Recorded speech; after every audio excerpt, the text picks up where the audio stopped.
Dahil sa takot at pag-aalala na nararamdaman, ay hindi niya ramdam ang pagod.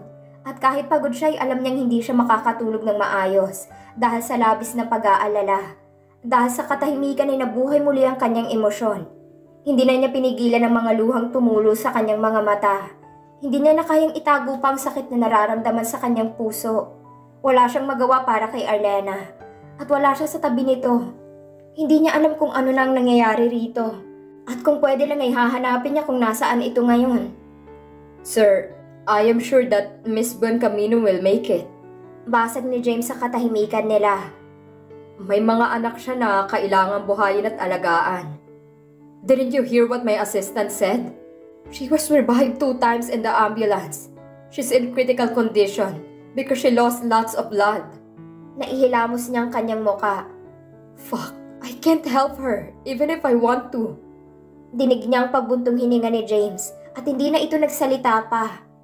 Nagpupuyo sa galit si Zane habang kaliwat kanan ng lakad at naghihintay sa labas ng operating room kung nasaan nag-aagaw buhay ang kanyang kapatid. Her baby sister. Tushev has dug his own grave by touching his sister, and he will do everything in his power to see him dead. He will never see another light again after hurting his sister. Pero sa mga oras na yon, ay kailangan muna niyang isantabi ang plano kay Tushev at hintayin ang magiging resulta ng operasyon ng kanyang kapatid. Nagtitiwala siya sa kakayahan ni Eros. Alam nitong ginagawa at alam niyang makakaligtas ang kapatid niya sa kritikal na kalagayan. Bumaling siya sa kanilang ina na kanina pa humahagulgol sa pag-iyak habang inaalo ng asawa. Pero imbis na makisimpatya siya rito, ay naiirita siya. Pero dahil alam niya kung ano na ngayon ang relasyon ni Arlena at ng kanilang ina, ay hindi niya magawang lapitan ng ina. She disowned Arlena after she got pregnant with her twins. Ni minsan sa buhay ng mga ito hindi man lang inalam kung kamusta na ang kanyang kapatid. Sa 3 taong pananatili ni Arlena sa Spain, ni minsan wala siyang narinig sa mga ito. Wala itong karapatang umiyak sa harapan niya. Dahil kahit nakailan ay hindi naman ito naging ina sa kanya at kay Arlena. Kung hindi lang ito mga magulang ni Arlena ay hindi niya ipapaalam sa mga itong nangyari sa kapatid. My baby! Sambit ng ina habang humihikbi. Magkadikit ang kamay na animoy nagdarasal. She'll be fine, honey. Saad ng ama ni Arlena at kita niyang pangamba sa mukha nito. Halatang hindi kumbinsido sa sinabi. Of course, Arlena will be fine. He knows how strong she is. After all those years of being alone and pregnant, he never see her break down and cry. Nasa ganoong sitwasyon siya nang lumabas si Eros sa operating room. Kasunod nitong babaeng doktor na malalim na humugot ng paghinga. Sa pagkakatanda niya ay Cassie ang pangalan nito. Silang tatlo lumapit kay Eros at Cassie. Kaagad na tinanggal ng 2 suot na face mask. The operation was a success. Anunsyo ni Eros, pero batid niyang meron pa itong sasabihin. Nagpasalamat ang kanilang ina sa Diyos at doon na yung ama naman ni Arlena ang humagulgol. Is she okay? Tanong niya na hindi napapanatag sa balita ni Eros. He wants a concrete answer to know that his baby sister is alright and will make it tonight. Dahil hindi siya kaagad nadala dito sa ospital, ay marami ang nawalang dugo sa kanya. We did a blood transfer and we stitched her wound alright. But don't worry too much, nothing I can't handle. She will wake up as soon as she wants. What do you mean? Losing a lot of blood has taken a toll in her body, especially someone as tiny as her. Sagot ni Eros. Hindi namin alam ang eksaktong paggising niya, but we hope it's sooner than later. Thank you. Mahinang sambit ng kanyang ina. Can I talk to you for a second? Ani Eros sa kanya.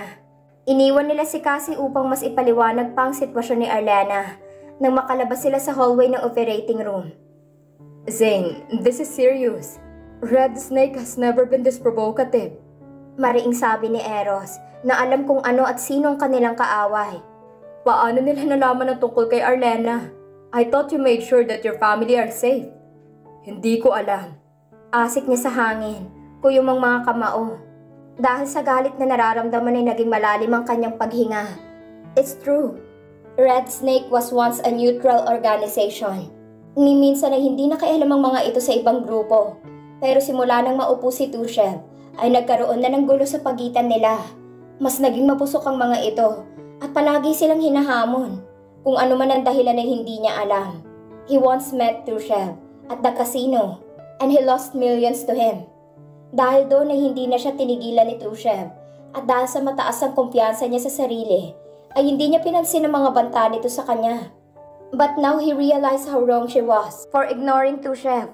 Kung alam lang niya na totoong ahas palang kalaban niya, ay hindi sana niya ito pinagsawalang bahala. Nasaan ang mga anak ni Arlena? They're safe in one of my private house. Sagot niya sa tanong ni Eros. But I need to know if Arlena will make it out alive. She will be fine. Sagot ni Eros, saka tinapik ang kanyang balikat. The wounds are deep but it didn't touch any vital organs. Tushev is indeed a skilled killer. He knows where to hit. And he will pay for hurting my sister. Tiimbagang na Anya. Hindi gulong sagot sa lahat ng problema, Zane. If you kill Tushev, I am sure that his brother or cousin will avenge him. Paikot-ikot lang yan hanggang sa hindi na si Arlena ang madamay. Pati mga anak mo. I dare him to touch my kids. Just make sure they're safe first. Ani Eros, bago siya nito iwan. Hindi muna siya bumalik sa OR at naisipang lumabas muna upang tawagan si August. Gusto niyang malaman kung anong magiging plano nila kay Tushev. Ngayon na wala na sa alanganin ng buhay ng kanyang kapatid, ay sisimulan na niya ang paghahanap sa lalaki. Palabas na sana siya ng ospital nang matanawang hindi inaasahang tao. Hindi sana niya ito papansinin sa pag-aakalang may pamilya itong binisita. Pero nung makita siya nito ay kaagad itong tumayo mula sa kinauupuan at lumapit sa kanya. Kunot noon niyang pinasadahan ang tingin ng kabuuan ng lalaki. His hair and clothes are out of place. He doesn't look like the man he'd seen in every business magazine. The rising businessman, they say. Para itong basang sisiw at kung saan-saan nakagawi ang buhok. Namamaga ang mga mata at gusot ang suot na black suit. But this man, he knew from the very beginning. Hindi na niya kailangan pang pagtagpi-tagpiin ang lahat. Dahil unang tingin pa lamang ay alam na niya. Mula sa asul nitong mga mata, sa ilong, kilay at bibig. Hulmang-hulma ang dalawang bata na ngayon ay mahimbing na natutulog. At malamang ay hinihintay ang pagdating ng ina. This man in front of him is the father of Arlena's twins. The man she desperately hid from him. Kung wala lang sila sa harap ng maraming tao ngayon, nakatingkati ang kanyang mga kamay na makakita ng dugo. Malamang ay dumapo na ang kanyang kamao sa pisngi nito. Malamang ay hindi na ito makikilala ng mga tao. Pagkatapos niyang ihayag ang galit niya sa nanakit sa kanyang kapatid. Kahit hindi itong nanakit sa kanyang kapatid, ay isa ito sa dahilan kung bakit bumaliktad ang mundo ng kanyang kapatid. Kung bakit sa loob ng 3 taon mag-isa nitong binuhay ang mga anak. Ang lalaking ito ang dahilan ng lahat. As much as he wants a complete family for his nephew and niece, the fact that he still doesn't know about them yet means Arlena doesn't want him in their life. How is she? How dare you? Matalimang tingin pinukol niya sa lalaki. Why are you here, Tucson? Angil niya na hindi sinagot ang tanong nito. Gusto kong malaman kung kamusta na si Arlena. Is she alright? Is she safe? Pwede ko ba siyang makita? I promise. Leave! Tucson. Angil niya na hindi sinagot ang tanong nito. Sari-saring emosyon na nabasa niya kay Brent. At kung hindi lang masama ang timpla niya, ay baka naawa pa siya rito. Pero wala siyang panahon na harapin ito at problemahin. You are not allowed to visit my sister. Do me a favor instead. Never show yourself in front of her ever again. Aniya bago niya ito iniwan. It's been 2 days since he last heard of Arlena. 2 days he's been waiting and dying to know about her well-being. Hindi niya alam kung ano nang nangyayari kay Arlena. Kung gising na ba ito o kung makakalabas na ba ng ospital. Walang sino man ang nakakaalam dahil pinagbawalan sila ng pamilya ni Arlena na dumalaw man lang. Maging si Clara Gozon ay kinokontak niya upang alamin ang lagay ni Arlena, pero nanatiling tikom ang kaibigan nito. Palakad-lakad at hindi mapakali si Brent sa kanyang opisina. Gusto niyang puntahan si Arlena sa ospital para makita. Pero sa entrance pa lang ng ospital ay may mga bantay na at umaharang na papasukin siya. He even begged for them to let him in, but to no avail. It was useless. Ang opisina ni Arlena ay punong-puno ng bulaklak at mga get well soon cards mula sa mga empleyado ng kanyang kumpanya. At kahit hindi siya nasisiyahan sa mga yun ay hinayaan lang niya ang mga ito sa opisina ni Arlena. His mood became 10 times worse compared to the past. Kahit sino na magpapainit ng kanyang ulo ay lalabas ng kanyang opisina na umiiyak. Bawat empleyado na hindi papasa sa standard na trabaho na gusto niya ay binubugahan niya ng apoy. And that was the last straw for his father who came to visit him and scolded him because of his temper. Alam niyang ama niya ito, pero dahil hindi magandang mga araw niya hindi siya nagpatalo sa ama. His mother being the pacemaker tried to calm them down. Tinanong siya nito kung anong problema niya. At dahil hindi niya na kayang kimkimin ang lahat ng nasa puso niya, ay parang alon na bigla niyang nilabas yun sa kanyang ina. His mom was shocked and confused at first. Sino nga bang hindi? Kung alam nito na ang isang katulad ni Brent ay hindi kayang umiyak at ipakita sa harap ng madaming tao ang sakit na nararamdaman, ay bigla na lang humagulgol sa harap ng ina. Sino nga ba naman ang hindi magugulat? Pero bilang isang ina ay wala itong ginawa, kundi ang damayan siya sa kanyang pinagdaraanan. Mula sa sahig kung saan siya nangihinang umupo, ay umupo rin ito at hinaplos ang kanyang pisngi. Pinunasan ang kanyang luha. Everything will be alright, son. She will be alright. You think so? Tumango ang ina. Hindi ko pa siya nakikilala, pero alam kong isa siyang matapang na babae. And I am looking forward to meet her. It's not every day I get to see my son broke down and cry. She must be a very important person for you. To show your weakness like this. Have you broken up to that lawyer then? Tanong ng kanyang ama, nakatayo sa likuran ng kanyang ina. Tumango siya. Good. You can do better. At kung itong si Arlena ang magpapalambot dyan sa bato mong puso, I can't wait to meet her. He broke into tears. Ni hindi niya alam kung makikita pa ba niya si Arlena.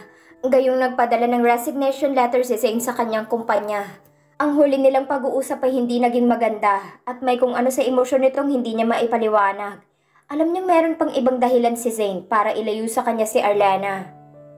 What's wrong? Nag-aalalang tanong ng ina. Hindi ko alam kung makikita ko pa siya. They won't allow me to visit her. Sarah is your dad's doctor. Maybe we could ask her. Marahas siyang umiling. He already tried that and she firmly said no. He knows how cold-hearted can she be.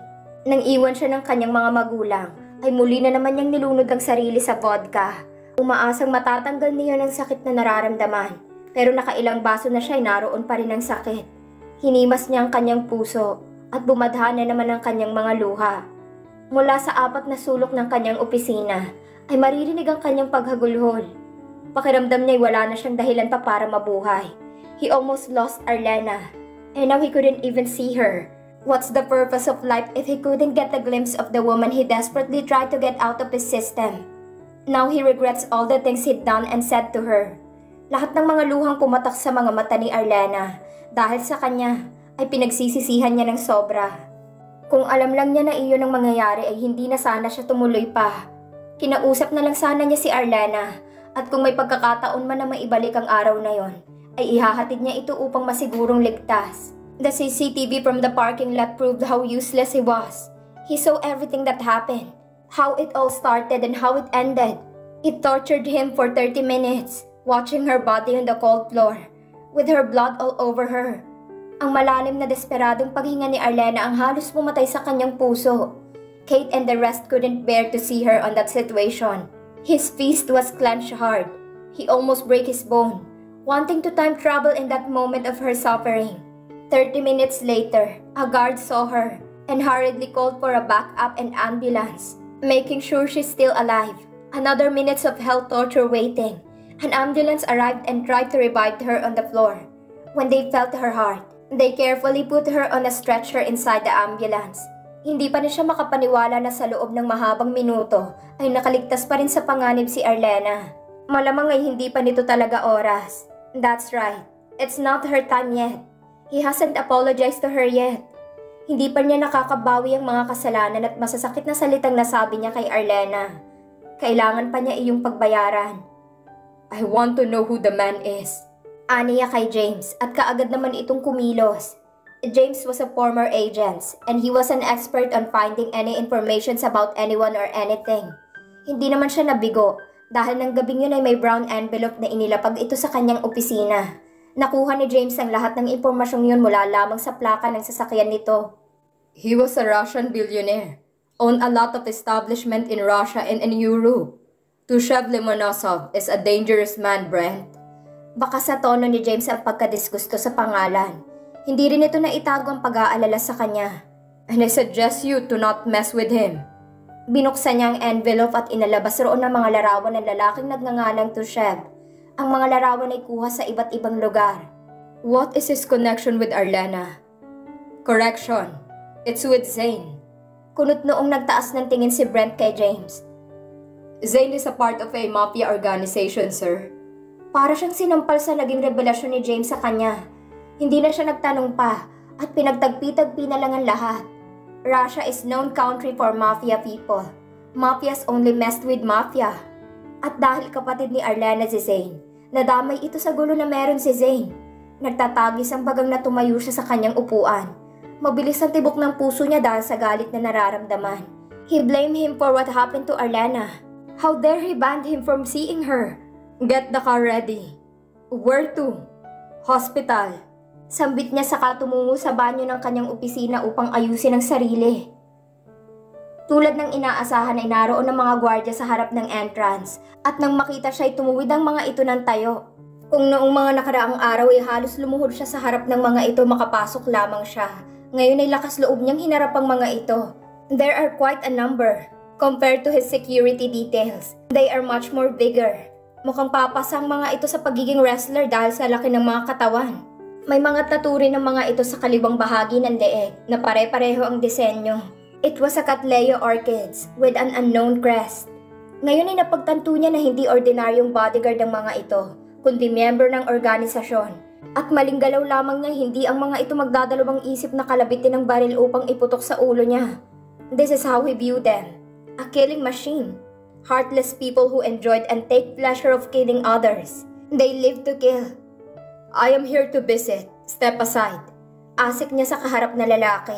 Hindi ito nagsalita. Malamig lang ang tingin nito sa kanya at dahil matangkad ito, ay halos lamunin siya nito sa tingin. Brent has never have a problem with his height. He was much taller than average 6'3", if he isn't mistaken. But the man in front of him is like hawk size. He couldn't compare. Nag-iisip si Brent ng paraan para malusutan ng mga ito nang umalis ang tingin nito sa kanya at lumipat sa isang itim na sasakyan. Isa sa nakaharang ang kaagad na tumungo sa sasakyan, dahilan para sundan niya ito ng tingin. Mula sa sasakyan ay bumaba ang 5 babae. 2 sa mga ito ay may kargang bata, isang babae at lalaki. Both of the kids were wearing masks and dark shades of sunglasses. Nanlaki ang mga mata ni Clara nang makita siya, habang ang iba naman ay napasinghap. Animoy nakakita ng multo. Brent Toxon. Mahinang usal nito na naalarma sa presensya niya. Malayong-malayo sa babaeng nakausap niya sa meeting room. Pasimple itong bumaling sa 2 babae na may buhat na bata. Maging ang mga ito ay namumutla habang nakatingin sa kanya. Mauna na kayo sa loob, ani Clara, saka ito bumaling sa isang babae. Brenda, sumunod ka sa kanila. Tumalima naman ang 3, ngunit bago pang mga ito makalayo ay humarang siya sa mga ito. His eyes was focused on the 2 kids. Their face was fully hidden behind the mask and the glasses, probably for safety purposes. But he felt something to them. Hindi niya maipaliwanag pero may kung ano sa kanya na gustong makita ang mga mukha ng mga bata. Pero ayaw niyang isaalang-alang ang kaligtasan ng mga ito nang dahil lang sa kanyang pakiramdam. He knew they were Arlena's twins. They were her life and probably the reason she was fighting for her life. He couldn't thank them enough for being present in her life. But he couldn't shake the feeling. His gut feeling towards the 2. And he couldn't put a finger on it. Nagrereklamang batang babae at sumisigaw ng mommy. Itinaas niya ang kanyang kamay upang bantayan ang posibilidad na pagbagsak nito. Pero mabilis si Brenda na umalalay sa likuran ng batang babae. Yes, Celine, we are going. Ani ng babaeng kargang batang babae. Excuse me. Wika nito. Ramdam niya ang tensyon sa boses nito. Can I carry her? Hindi niya alam kung bakit yun ang lumabas sa kanyang bibig. May nagsasabi sa kanya na gusto niyang mapalapit sa mga bata. Them. No! May diing-ani ni Clara na pumagitna sa kanila. Matalim ang tingin nito sa kanya, pero nandoon ang pagkataranta. You can't. Not unless she let you. Arlena? Why would her words matter at that moment? She's probably lying in bed now. How can he ask for permission? Tumango ito. Kamusta siya? She's out of danger. That's for sure, pero hindi pa siya nagkakamalay. Bumaling siya sa batang babae at ang katawan niya ay itinutulak siyang hawakan ito. Just one touch. Pero bago pa siya makapagsalita ay nagsimula na itong kumalas sa hawak ng babae at gustong magpababa. I want my mommy. Please, Brent, they only have 10 minutes to be with her. Huwag mo namang kunin yun sa kanila. His heart ached for no reason. He felt disappointed. Bagsak ang balikat na tumabi siya upang paraanin ang mga ito. Mabilis na naglakad ang mga ito papasok sa ospital. Sinundan niya ng tingin ng mga ito. Dumako ang tingin niya sa batang lalaki na nasa kanya ang tingin. Hindi man niya kita ang mga mata nito. Alam niya na nasa kanya ang tingin nito. Tipid ang ngiting kinawayan niya ito at bago pa man makawala sa kanyang paningin ng batang lalaki, ay kumaway rin ito sa kanya. May kung ano sa puso niya ang bumuhay. Saya na hindi niya maipaliwanag.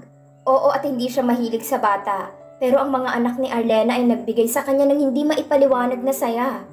Hindi niya maiwasang maimahe kasama ang mga ito sa iisang bahay.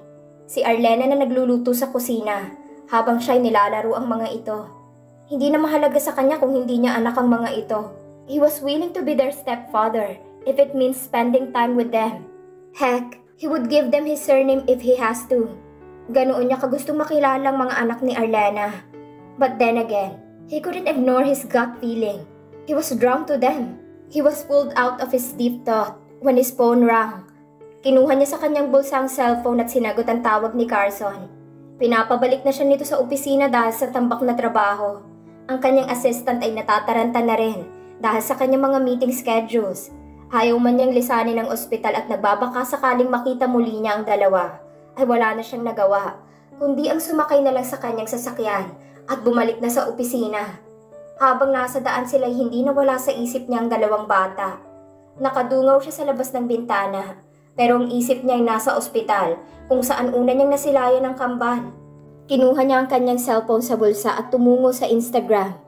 Hinanap niya ang pangalan ni Arlena at nang mahanap niya ang account nito ay nakaset ito sa private. Wala itong ibang account maliban sa Instagram. Binuksan niya ang Instagram ni Clara at wala siyang nakitang larawan ng mga bata roon. Maliban sa isa kung saan kalong nitong isang nakabalot na sanggol. 2 taon nang nakararaan. The caption, "Welcome to world baby Celine. Ninang will spoil you rotten. With a heart." Pero ang date ng kapanganakan ng mga ito ang nakaagaw sa atensyon niya. 9 months after she left him alone in his bed.